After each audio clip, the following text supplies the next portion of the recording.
Selamat datang kembali di acara podcast Sespimti di Krek ke-33 yang bernama Resilient Leadership Podcast. Siang hari ini pertemuan yang sangat luar biasa. Hadir di tengah-tengah kita keluarga dari Bapak Jenderal Hugeng. Kami menyapa Mas Didit, selamat siang. Selamat siang, Mas Faruk, selamat siang. Selamat Hadir siang. di sini juga kami dari Serdik Sespimti. Pak Fuadi di sini sebagai co-host. Kita berbincang-bincang ringan-ringan aja, Mas. Karena kami melihat bahwa pembelajaran terkait dengan gerakan moral Pak Jenderal Hugeng, atau kita bisa mengatakan Pak Hugeng, ini sangat menginspirasi kita para serdik di kepolisian tentunya. Di acara Pitutur Hugeng Bertutur, kita ingin sedikit menggali dari sisi Mas Didit nih ceritanya, karena saya percaya bahwa komitmen yang dibangun Pak Hugeng itu tidak terlepas dari dukungan keluarga. Komitmen yang sudah dibangun sampai dengan saat ini menjadi gerakan moral itu tidak terlepas dari peran ibu dan anak-anak. Saya masuk dari Mas Didit sebagai anak terlebih dahulu. Ya. Saya terus terang, saya sangat bangga dengan Pak Hugeng, apalagi Mas Didit sebagai putranya. Terima kasih, Pak. Seperti apa sih sosok Pak Hugeng di mata Mas Didit? Pertanyaannya, buat kami sebagai anak, dengan karakter beliau yang seperti kita tahu semua, bahwa kita harus mendukung apa yang beliau laksanakan. Tentunya berat. Kalau dibilang berat pasti berat. Tapi karena peran ibu juga pada kami anak-anak itu luar biasa. Dan saya percaya bahwa di belakang satu sosok yang kuat, itu terdapat seorang yang hebat, yaitu ibu saya. Dan ayah sendiri, itu beliau kalau sudah pakaian dinas, udah menjadi orang lain, Mas Elvin. Menjadi orang lain sekali. Tapi kalau sudah kembali ke rumah, itu kembali sudah seperti saya menemukan ayah saya. Tapi kalau pakai pakaian dinas, itu satu sosok yang kita rasakan ya agak sulit untuk kita berkomunikasi secara lancar. Nah, ini yang diterapkan oleh beliau pertama ke kita-kita ini adalah satu, masalah disiplin. Disiplin, kejujuran, dan tanggung jawab. Ini tiga hal yang selalu beliau mintakan kepada kami, dan kami juga dengan bantuan ibu yang begitu telaten mendidik kita. Dan sebagai seorang ayah atau orang tua atau ibu misalnya, itu kepada anak-anak itu tidak pernah main tangan. Tapi sekali beliau berkata-kata itu sangat dalam bagi kita. Dan ya kalau berkaitan dengan pitutur yang tadi disampaikan oleh Pak Kelvin, banyak juga pitutur beliau ke kita-kita secara ayah dan anak.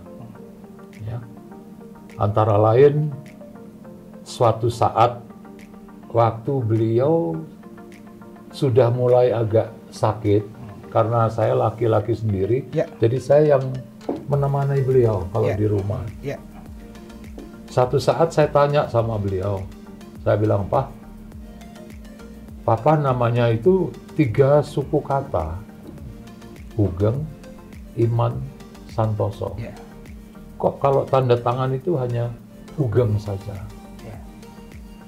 Beliau pegang tangan saya, beliau bilang, Dit, akan saya buktikan sampai saya mati bahwa iman saya betul-betul sentosa. Baru saya pantas pakai nama itu. Jadi setiap saya menceritakan itu pasti saya merinding, Mas ya. Saya nggak bisa berkata apa-apa, tapi sangat dalam artinya. Karena itu waktu saat beliau dimakamkan, itu saya menceritakan cerita ini Pertama, diminta oleh pihak Polri untuk berterima kasih, menyampaikan sepatah dua patah kata. Pertama, saya ucapkan terima kasih kepada institusi Polri yang sudah merawat Bapak sampai akhir hayatnya. Dan yang kedua, yang saya sampaikan adalah mulai hari ini, mulai saat ini, almarhum Pak Hugeng, ayah kami, pantas menyandang nama lengkapnya Hugeng Iman Santoso. Karena beliau sudah membuktikan bahwa imannya betul-betul sentosa. Wow, luar biasa. Dan kalau kejadian banyak juga ke kita, misalnya yang kita tidak boleh mempergunakan fasilitas apapun dari pemerintah atau dari dinas. Mungkin satu saat saya cerita sedikit ya Mas. Waktu itu saya masih SMA. Saya minta sama Bapak, Pak, boleh saya pinjam Jeep? Karena di rumah itu ada Pol 1, kendaraan Bapak, Volvo, kendaraan Ibu, dan untuk keluarga itu Jeep Canvas. Jadi saya tanya sama Bapak, Pak, boleh saya pinjam mobilnya untuk belajar? Karena saya punya kelompok belajar 4 orang. Dia bilang, kemana? Saya bilang, ke rumah si A. Oke, tapi jam 12 tank, kamu sudah ada di rumah. Saya bilang, iya Pak. Baik. Udah, saya berangkat. Saya ke rumah A, tapi di rumah A tidak bisa. Jadi saya bawa A ke rumah si B. B juga tidak bisa di rumahnya, saya bawa ke rumah C. Ini sudah keluar jalur nih Mas. Yang akhirnya kita di rumah C itu di Pejompongan. Ya namanya anak SMA kan mau belajar, tapi banyak kan ngobrolnya kan. Ngobrol ngalorir, sampai kita ketiduran. Begitu saya bangun 1:30 pagi, celaka ini. Saya bangun ini semuanya, saya antar pulang masing-masing. Untuk kembali ke rumah di Jalan Madura itu kita mesti kembali putar U-turn baru ke rumah. Waktu saya lihat di seberang, staf ajudan itu sudah celingukan itu. Wah, saya bilang, gawat ini ya. Begitu saya masuk, Mas ajudan bilang sama saya, Mas Didit dari mana? Saya bilang dari rumah si A. Dari mana? Saya bilang, nggak mungkin. Tadi jam 12:10, Bapak suruh saya nyusul ke rumah si A, Mas Didit nggak ada. Waduh, celaka saya Mas. Akhirnya saya tanya, Mas Hadi, Bapak di mana? Pasti tunggu di ruang makan. Aduh. Ya udah, saya untuk ke kamar mandi mau cuci kaki harus lewat kamar makan. Jadi dengan tanpa bersalah saya bilang, malam Pak. Dia lihat, duduk. Saya duduk, dia panggil staf ajudan, telepon semua orang tua dari teman-temannya yang ikut di mobil tadi, besok 6:30 pagi, menghadap saya di Mabak. Dulu namanya Mabak, Mas. Belum Mabes Polri, Mabak. Bayangin, orang tuanya semua mau dipanggilin. Waduh, celaka ini. Akhirnya dia bilang, sekarang karena besok hujan, istirahat. Udah. Tapi saya nggak bisa tidur, Mas. Jadi saya bilang sama Mas Kadi, sudah ditelepon belum? Orang tua, nanti aja Mas subuh. Saya bilang, jangan dulu, saya mau bicara sama Bapak. Saya masuk ke kamar Bapak, Bapak sebelum tidur itu pasti baca Yasin. Ya? Jadi saya ketok, saya tanya sama Bapak, Pak, boleh bicara sebentar? Apa lagi? Dia bilang. Saya bilang, sebentar aja. Saya buka kaos saya, Mas. Saya buka kaos saya bilang sama Bapak, Pak, pukuli saya sepuas mungkin. Saya bilang itu. Dia cuma bilang, terus? Ya cuma saya minta satu. Jangan dipanggil orang tua teman-teman saya. Karena mereka nggak salah. Ya, dan nanti kalau dipanggil saya nggak ada teman lagi. Terus, ini terus. Rupanya sama beliau, kalau kita bersalah, yang pertama kita harus sampaikan adalah, mohon maaf saya salah. Dari tadi saya nggak ngomong itu, Mas. Udah, oh ya, saya bilang, maaf Pak. Nah udah, sini Dit. Dia rangkul saya, duduk di sebelahnya. Nah sebelum itu saya bilang, Pak ini ada SIM saya sama KTP saya. Silahkan ambil, saya tidak mau nyetir mobil lagi. Dia bilang, Dit, kamu mesti mengerti bahwa mobil yang kamu pakai itu adalah mobil dinas. Bensin yang bayar kedinasan. Sementara kamu pakai seenaknya. Seenaknya pada baru 1 kali itu. Coba mengerti itu, malu saya, dia bilang. Jadi jangan lagi-lagi, karena kita tidak punya mobil pribadi. Saya bilang, iya Pak. Saya bilang, saya mengerti, minta maaf. Nah, ya udah. Waktu saya mau keluar, Bapak bilang pakai bajumu lagi katanya. Ya udah, saya pakai baju, mau keluar dia panggil. Dit, aduh, apalagi nih salah saya. Itu SIM sama KTP bawa aja. Saya gengsi Mas. Enggak Pak, Bapak tahan aja. Mau enggak? Dia bilang, oh mau. Saya bilang, saya kantongin lagi. Jadi orangnya humor ya, dan kalau kita tahu kita salah ya kita harus mengakui kesalahan kita. Tapi prinsip dia ya seperti itu. Tidak ada fasilitas negara yang bisa dipakai seenaknya. Itu seperti itu Mas. Mungkin Mas Faruk. Baik. Sekarang kita beralih ke Mas Faruk Arnas. Iya. Kita dengar dan kita ketahui bahwa Mas Faruk Arnas ini sebagai penulis buku tentang Pak Hugeng.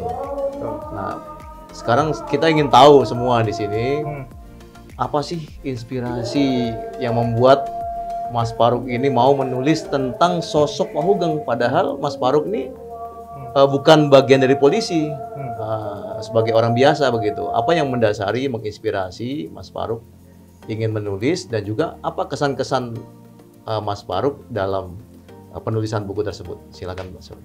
Ya baik, terima kasih Pak Fuad. Jadi saya bisa ceritakan kisah di balik penulisan buku ini. Jadi buku yang saya tulis itu saya beri judul Dunia Hugeng 100 Tahun Keteladanan.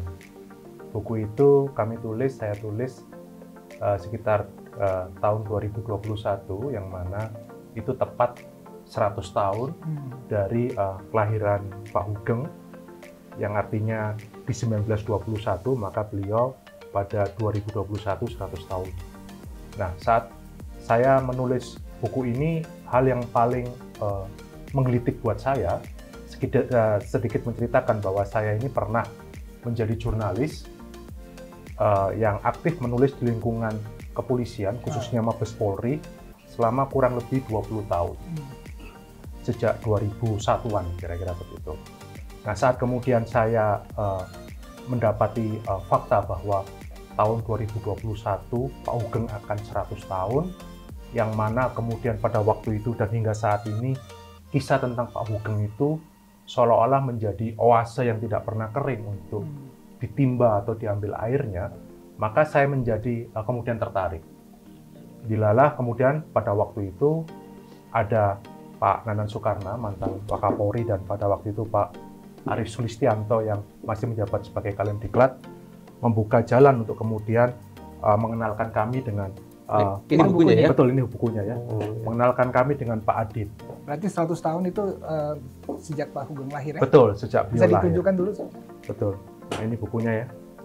Ini dalam rangka 100 tahun. 100 tahun. Pak Hugeng ya. Betul. Jadi kita Karena kasih almarhum lahir tahun 21. ulangi Dan ini ya, diterbitkan 1921 waktu sehingga ya. pada itu pada 2021 sehingga tepatlah genap 100 tahun, sehingga kita kasih tagline merayakan keteladanan, merayakan kejujuran, dan merayakan kebenaran. Sedikit tadi kisah bahwa kemudian Pak Hugeng ini kita ketahui menjadi Kapolri kelima tahun 68 sampai 71, sehingga pada waktu 2021 hingga sampai saat ini itu menjadi semacam cerita yang menarik untuk selalu digali. Itu kan dari insting jurnalistik itu kan menimbulkan semangat untuk apa benar begitu sih, kira-kira begitu. Apa benar seperti itu sih? Apakah itu hanya sekedar kisah klasik masa lalu, atau bahkan hanya sekedar dongeng, atau sekedar kisah-kisah utopia, ataukah itu benar dan nyata? Kira-kira begitu. Nah, dari situlah kemudian kami seperti tadi dikenalkan dengan Pak Didit, Mas Didit. Dari situ kemudian kita merangkai cerita ini. Tentu karena pada waktu itu beliau sudah tidak ada bersama kita, maka yang bisa kita lakukan, saya lakukan adalah menggali dari orang-orang yang pernah berinteraksi dengan Pak Hugeng. Maka disitulah saya mendengarkan dan merasakan betapa kemudian kisah tentang integritas itu menetes, menurun, dan tetap dijaga oleh Eyang Mary atau Ibu Hugeng, kemudian oleh anak pertamanya Pak Hugeng, Mbak Reni, kemudian oleh beliau sebagai putra keduanya Pak Hugeng, dan juga oleh putri ketiganya Pak Hugeng, Mbak Ayu, dan juga oleh cucunya beliau, Mas Rama, hingga sampai para sopir, mereka yang pernah bekerja di antara Pak Hugeng, itu betul-betul bisa menceritakan kisah-kisah integritas yang mana itu mereka alami. Dan itu adalah sebuah hal yang bagi saya itu tentu, bagi kita semua tentu itu tidak akan pernah mudah. Bagaimana kemudian Pak Hugeng sebagai kepala keluarga mengajak mereka yang ada di lingkungannya untuk bersama-sama terjun, bersama-sama merasakan kehidupan yang serba penuh nilai-nilai integritas. Disitulah maka kita bisa mendapatkan kisah bagaimana tentang Ibu Mary yang diminta Pak Hugeng untuk menutup toko bunganya hanya karena Pak Hugeng takut toko bunganya dilarisi karena faktor Pak Hugeng misalkan begitu. Di situ juga bagaimana kita dalam buku ini saya ceritakan bagaimana Mbak Reni saat mencoba meminta privilege mendapatkan surat keterangan kelakuan baik dari Mabes Polri, ternyata oleh Pak Hugeng diminta datang sendiri. Bagaimana juga kisah tentang Pak Didit yang pada waktu itu meminta surat untuk bisa masuk menjadi kadet TNI Angkatan Udara, padahal itu sebagai sebuah surat yang normatif saja, tapi Pak Hugeng ternyata tidak berkenan, hanya karena Pak Hugeng takut kalau surat itu ditandatangani oleh Pak Hugeng, nanti khawatirnya Mas Didit ini bisa masuk TNI karena jalur privilege tadi. Padahal sejatinya itu hanya sekedar syarat administrasi saja. Betul. Dan juga sampai ke Mbak Ayu, juga sampai ke Mas Rama dan orang-orang di sekitarnya. Sehingga karena itulah saya bisa menegaskan bahwa Pak Hugeng bukan utopia, Pak Hugeng bukan dongeng. Pak Hugeng adalah sebuah kisah tentang integritas, sebuah kisah tentang keteladanan, sebuah kisah tentang kejujuran yang syukur alhamdulillah hari ini direcognize atau terus-menerus mulai dihidupkan kembali di lingkungan kepolisian, di sekolah staf tinggi kepolisian, Sespimti Polri, Sespimen Polri, dan mereka yang kelak akan menjadi para pemimpin Polri ke depan. Sehingga harapannya tentu kisah ini bisa menjadi sebuah hal yang baik dan bisa untuk dipedoman. Mungkin closing statement untuk Mas Didit, nanti mungkin Mas Bayu, terus Mas Faruk. Saya mengutip sepintas saya dapat. Saya boleh nggak mengambil tagline bahwa kita kaitkan Pak Hugeng dengan etalase moral. Jadi memang etalase moral itu ada di dirinya Pak Hugeng. Mas Didit, gerakan moral, harapan Mas Didit nih, mungkin untuk kita semua generasi muda Indonesia. Kita tidak melihat latar belakang apa-apa, latar belakang, kemudian instansi, dan lain-lain. Gerakan moral apa yang ada di diri Pak Hugeng yang Mas Didit sebagai anaknya mengharapkan ini bisa ditularkan kepada kita generasi bangsa Indonesia, generasi muda terutama? Ya, kalau menurut saya gerakan moral itu tidak bisa dibikin-bikin, ya. Itu harus dari dalam diri masing-masing.